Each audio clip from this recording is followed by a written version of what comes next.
It's okay. Sermon was on the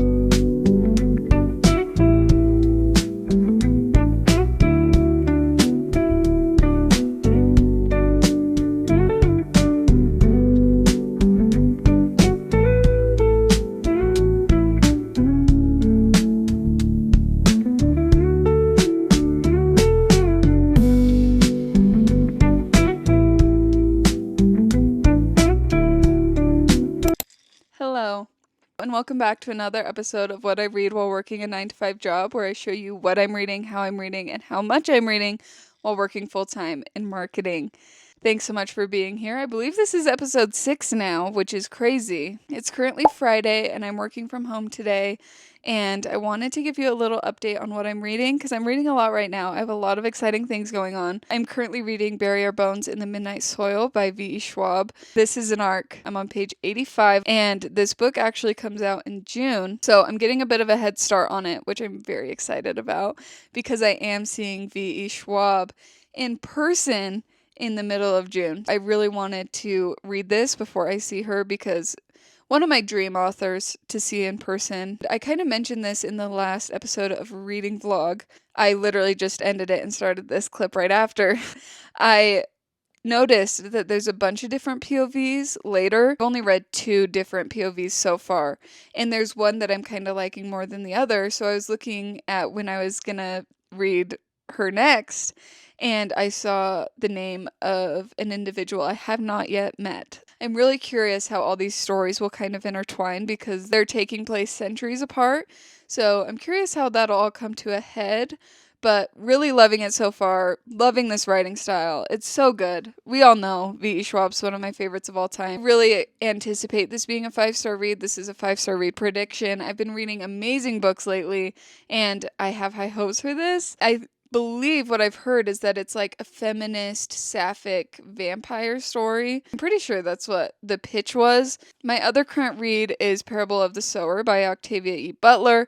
I'm listening to this on audio. This is a very predictive state of our current world. It takes place in 2025, although it was written years ago. It feels spooky and eerie. It's about a drug that causes people to have the urge to set things on fire. I'm like 25% into this. And finally, as you may know, me and McCoy carpool to work now, and we like to have an audiobook we're listening to together. Our next audiobook is Piranesi by Susanna Clark. We just finished Yellowface together, and this is what we picked to read next. I'm liking it. It's very original. I haven't read anything like it. Our main character is stuck in this kind of labyrinth. I don't know if he recognizes it's a labyrinth. He thinks it's like a house with a bunch of hallways, and I only know it's a labyrinth because I read the back. He has connection with only one other man, so it's very interesting, very thought-provoking. This is my first book that I'm reading by Susanna Clark. I'll keep you posted on my thoughts on it. But that's the current lineup of what I'm reading. I'll definitely keep you posted on how I'm feeling with all these books. We're going into the weekend, so I have a lot of time to read on the weekends because during the week I'm more dependent on audiobooks and my commute, and I just had a really crazy week with not a ton of time to read. Thanks so much for being here. I really appreciate it, and welcome to another episode. It's work from home day, so I'm gonna go get some work done, but we'll be in touch. We'll talk later. The stark difference in quality from my last clip to this clip is going to be jarring. I got a camera. I'm still learning how to use it. But we're on our way to a used bookstore sale. This local bookstore is closing down. I think every book is $1. And then if you buy in bulk, you get even more of a discount. So we're going to go check it out. It's the last day, so it might have been picked over already. But we're going to go see what we can find. Welcome to the weekend, baby.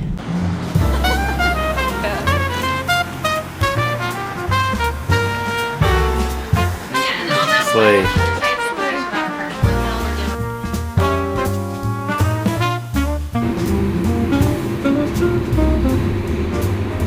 Alright, we just finished up at the bookstore and now we're gonna head over to Trader Joe's to grab a few treats and snacks. Get everything we need at Trader Joe's challenge. Level hard.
BTS of TikTok editing vibes. First TikTok ever with the new camera. What new camera? That one. What? What new camera? John Green.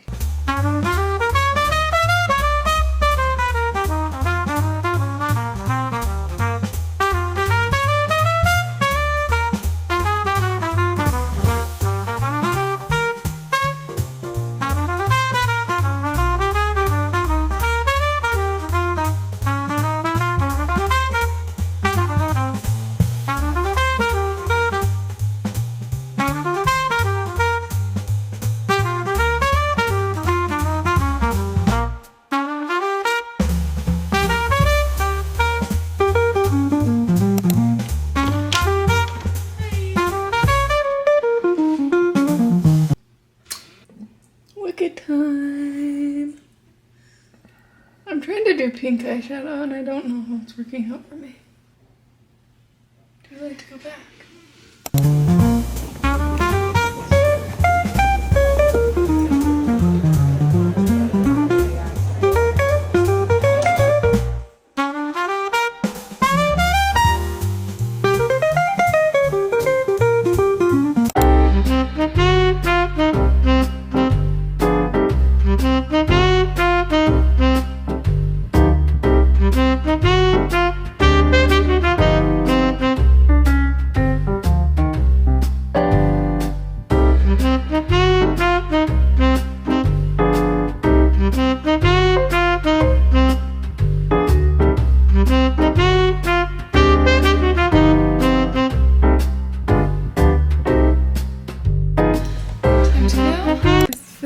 Today, casual, but cute and professional, because I do have to speak today.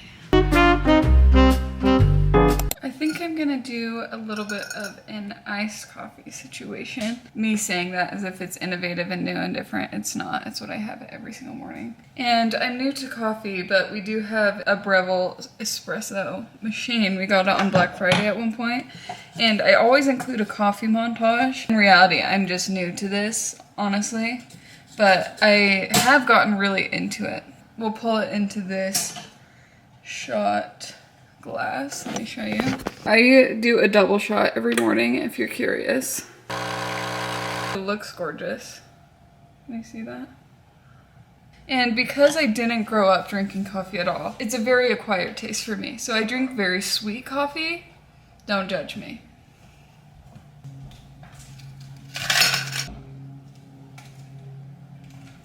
We're trying a new almond milk today. This vanilla bean creamer, I love just a classic vanilla latte.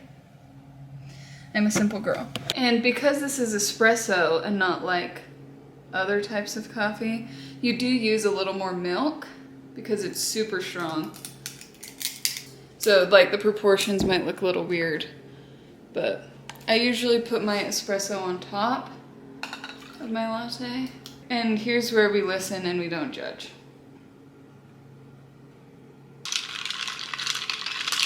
Good morning, everyone. It's Friday morning. I'm working from home today, and I want to give you some reading updates of where I'm at before I wrap this vlog up. So last night, I was reading Parable of the Sower, and yes, this was supposed to be just my audiobook. I was supposed to be reading Bury Our Bones in the Midnight Soil whenever I can physically, but sometimes that just doesn't work, and I got really into this book. We are on chapter 24, so let's see how far that is. Hadn't read a book on my Kindle in a while. The library book was available, and I said, this seems like the perfect opportunity.